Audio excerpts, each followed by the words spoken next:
In 1859, a respectable London woman named Mrs. Whitmore visited her physician with a list of symptoms: anxiety, insomnia, irritability, and what she delicately called nervous episodes.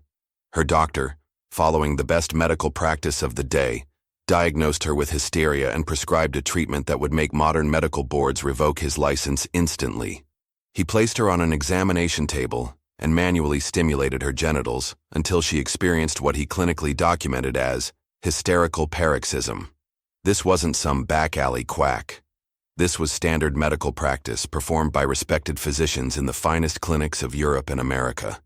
For over 2,000 years, doctors had been treating women for hysteria, a catch-all diagnosis that supposedly originated from a wandering womb. By the Victorian era, this treatment had evolved into something that would seem absolutely bizarre to us today. Physicians were literally giving women orgasms as medical therapy, and they had no idea that's what they were doing. This is the jaw-dropping true story of how Victorian sexual repression was so complete that doctors invented vibrators to save their aching hands from treating hundreds of hysterical women, all while remaining completely oblivious to what they were actually doing. But before we dive deeper into how Victorian doctors turned this ancient Greek nonsense into a booming medical industry, make sure you hit that subscribe button and ring the notification bell. Because in our next video, I'm revealing how Victorian women literally poisoned themselves with arsenic wafers, lead face paint, and mercury cosmetics just to achieve that consumptive chic look. Trust me, you'll never complain about modern makeup again. Now let's get back to how doctors went from believing in wandering wombs to accidentally inventing the vibrator. The concept of hysteria goes back to ancient Egypt, but it was the Greek physician Hippocrates who gave it its name. Hystera meant uterus in Greek, and physicians believed that women's wombs could literally wander around their bodies causing symptoms. Plato described the uterus as an animal within an animal, desperate to bear children. If a woman remained childless too long, her womb would supposedly drift through her body, pressing on organs and causing everything from anxiety to fainting spells. The prescribed cure? Marriage and pregnancy to satisfy the restless organ. By the Renaissance, physicians had abandoned the wandering womb theory but kept the diagnosis. The symptoms of hysteria expanded to include practically anything that troubled a woman: nervousness, insomnia, muscle spasms, shortness of breath, loss of appetite, irritability, depression, sexually forward behavior, sexually repressed behavior, and a tendency to cause trouble. Essentially, if a woman wasn't perfectly compliant and content, she was probably hysterical. The English physician Thomas Sydenham estimated that hysteria was the most common disease after fever, affecting a quarter of all women. Victorian medical theory held that women were inherently more delicate and nervous than men. Their reproductive systems supposedly dominated their entire physiology, making them prone to mental and physical weakness. Dr. William Acton, a prominent Victorian physician, famously wrote in 1857 that the majority of women, happily for them, are not very much troubled with sexual feeling of any kind. This widespread belief that respectable women had no sexual desires whatsoever created a massive blind spot in medical practice. So when women came to doctors with symptoms of sexual frustration, though neither doctor nor patient would have used that term, physicians saw only disease. The treatment that evolved was pelvic massage to induce hysterical paroxysm, what we now recognize as orgasm. But Victorian doctors described it in purely clinical terms. Dr. Nathaniel Highmore wrote in 1660 about the treatment causing that the afflicted woman would experience violent contraction and relaxation of the muscles, accompanied by flushing of the face and a feeling of relief from symptoms. Here's how the treatment actually worked. The woman would visit her physician's office often weekly. She would lie on an examination table, partially undressed but covered by a sheet for modesty. The doctor would apply scented oils, usually lavender or rose, and begin massaging the vulva with a circular motion. Medical textbooks recommended continuing until the patient experienced paroxysm, described as sudden muscle contractions, flushed skin, and copious vaginal lubrication, followed by profound relaxation. Dr. Russell Troll wrote in 1903 that achieving hysterical paroxysm could take over an hour and complained that it was the most tedious and demanding of medical procedures. Physicians genuinely viewed this as a chore. There was nothing sexual about it in their minds. They were simply inducing a medical crisis to relieve symptoms. It was as clinical to them as setting a broken bone. One doctor wrote that treating hysteria patients was hard work to the physician, requiring 1 to 1.5 hours of the doctor's time. The treatment was extraordinarily common. By the late 1800s, physicians estimated that up to 75% of American women suffered from hysteria. In major cities, some doctors specialized exclusively in hysteria treatment, seeing dozens of women daily. Dr. Taylor's practice in New York advertised complete relief from nervous exhaustion and female troubles, and employed multiple physicians to keep up with demand. Appointment books from the era show women scheduling regular weekly or bi-weekly sessions, often for years. Not all treatments happened in doctors' offices.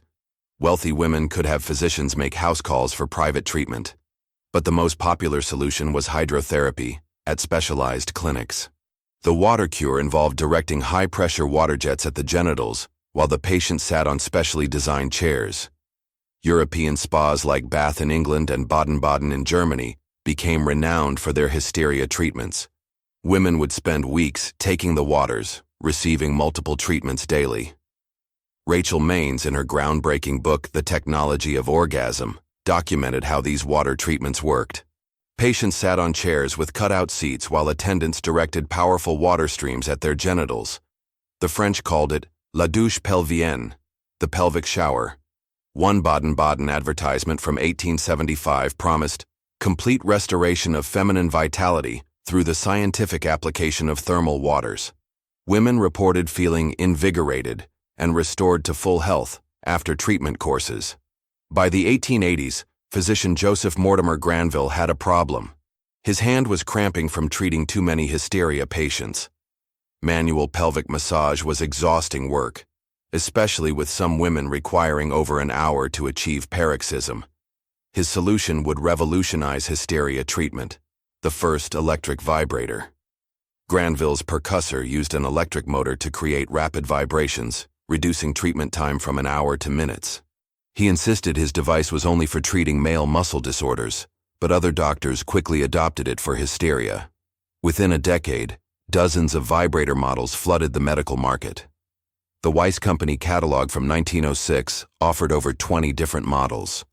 Advertisements in medical journals touted efficiency. The Chattanooga vibrator relieves hysteria symptoms in under 10 minutes. By 1900, vibrators were the 5th most common electrical appliance in American homes, appearing in household catalogs alongside toasters and sewing machines. The 1908 Sears catalog advertised a home vibrator as very useful and satisfactory for home service. The advertisements were remarkably explicit while remaining medically proper. One 1910 ad showed a woman using a vibrator on her face with text reading, "Vibration is life. The secret of the ages has been discovered in vibration." Great scientists tell us that we owe not only our health but even our life strength to this wonderful force. The White Cross electric vibrator brings the essence of life itself to your very door. But here's the truly astounding part. Nobody involved understood the sexual nature of these treatments. Doctors wrote detailed clinical papers about inducing hysterical paroxysm without ever connecting it to sexual climax. Why? Because Victorian medical education completely omitted female sexuality. Medical textbooks taught that women's reproductive organs existed solely for procreation. The clitoris was barely mentioned, if at all. Many anatomy texts simply labeled it as a small vestigial organ of no particular function. The willful ignorance was staggering. Dr. John Harvey Kellogg, yes, the cereal inventor, ran a sanitarium where he treated hysteria with vibrators while simultaneously crusading against masturbation as a dangerous evil. He never made the connection. Physicians would spend their days giving women orgasms as medical treatment, then go home to wives they believed had no sexual desires whatsoever. The cognitive dissonance required is mind-boggling.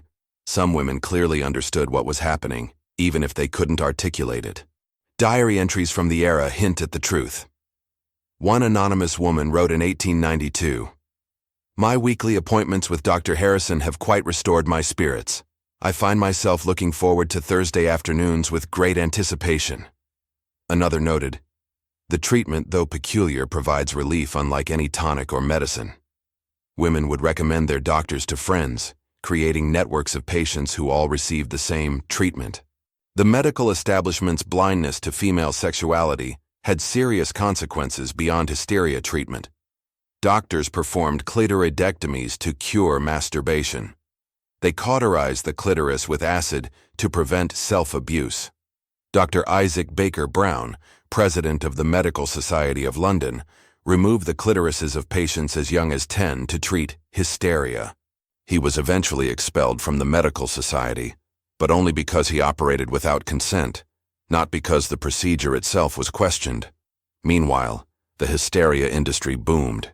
By 1915, American doctors were earning an estimated $18 million annually from hysteria treatments, over $450 million in today's money. Manufacturers produced increasingly elaborate devices. The Vibratile from 1908 came with multiple attachments for treating various female complaints. The Pulsocon hand crank model from 1890 promised relief without electricity. Some devices were built into furniture, special treatment chairs with built-in vibrating mechanisms. The beginning of the end came with Freud. While his theories were deeply flawed, Freud at least acknowledged that women had sexual desires. He recognized that hysteria symptoms often had psychological rather than physical causes. By the 1920s, the American Psychiatric Association was moving away from hysteria as a diagnosis, but the real death knell came from an unexpected source: stag films. In the 1920s, early pornographic films began showing women using vibrators for clearly sexual purposes. Suddenly, the medical device that had been advertised in respectable magazines became associated with sexuality. Vibrators vanished from doctors' offices almost overnight. The Sears catalog dropped them by 1925. What had been a common medical treatment became taboo. Doctors quietly abandoned pelvic massage, and the vibrators gathering dust in medical cabinets were discreetly disposed of. The hysteria diagnosis officially disappeared from medical texts in 1952, but its legacy persisted. Women reporting legitimate medical concerns were still dismissed as hysterical or emotional. The term became a catch-all for discounting women's experiences. It wasn't until the 1960s and the work of researchers like Masters and Johnson that female sexuality was properly studied. They discovered what those Victorian women knew but couldn't say: that the hysterical paroxysm doctors had been inducing for centuries was simply an orgasm. Looking back, the entire episode seems almost impossible to believe. How could trained medical professionals not recognize an orgasm? How could they perform explicitly sexual acts while believing they were purely medical? The answer lies in the power of cultural blindness. Victorian society's absolute denial of female sexuality created a reality where doctors could literally give women orgasms all day long without recognizing what they were doing. Dr. Rachel Maines, who spent years researching this history, noted the irony. Victorian doctors were inadvertently providing the only sexual satisfaction many women got, while believing they were treating a disease caused by lack of sexual satisfaction. The women who lined up for treatment knew something their doctors didn't: that hysterical paroxysm was the bright spot in lives otherwise devoid of sexual pleasure. The numbers are staggering. Over the 70-plus years of peak hysteria treatment, 1850-1920, millions of women received regular pelvic massage. In major cities, some women visited their doctors weekly for decades. If we conservatively estimate that 10% of adult women received treatment, and they averaged 20 sessions each, that's tens of millions of medically administered orgasms, all performed by doctors who had no idea what they were doing. This history matters because it shows how completely medical practice can be warped by cultural assumptions. These weren't fringe practitioners. They were the most respected physicians of their era, trained at the finest medical schools, following accepted protocols. Yet they were so blinded by their culture's denial of female sexuality that they couldn't recognize the obvious truth literally at their fingertips. So the next time someone dismisses women's health concerns as hysteria, remember this: For centuries, the medical establishment was so ignorant of women's bodies that they accidentally invented vibrators while trying to treat a made-up disease. They were so convinced that women had no sexual desires that they couldn't recognize an orgasm when they caused one. The treatment of hysteria remains one of medical history's most bizarre chapters, when doctors prescribed exactly what women needed while having absolutely no idea what they were doing. What's the most shocking aspect of this history to you? The medical ignorance, the cultural blindness, or the fact that vibrators were once as common in doctors' offices as stethoscopes? Let me know in the comments. And if you thought this was strange, wait for my next video. Why Victorian women ate arsenic for beauty. Trust me, the lengths they went to for a pale complexion will terrify you. Remember to like and subscribe, and be grateful for modern medicine that actually understands human anatomy. You've definitely earned that knowledge. Tentar novamente BG.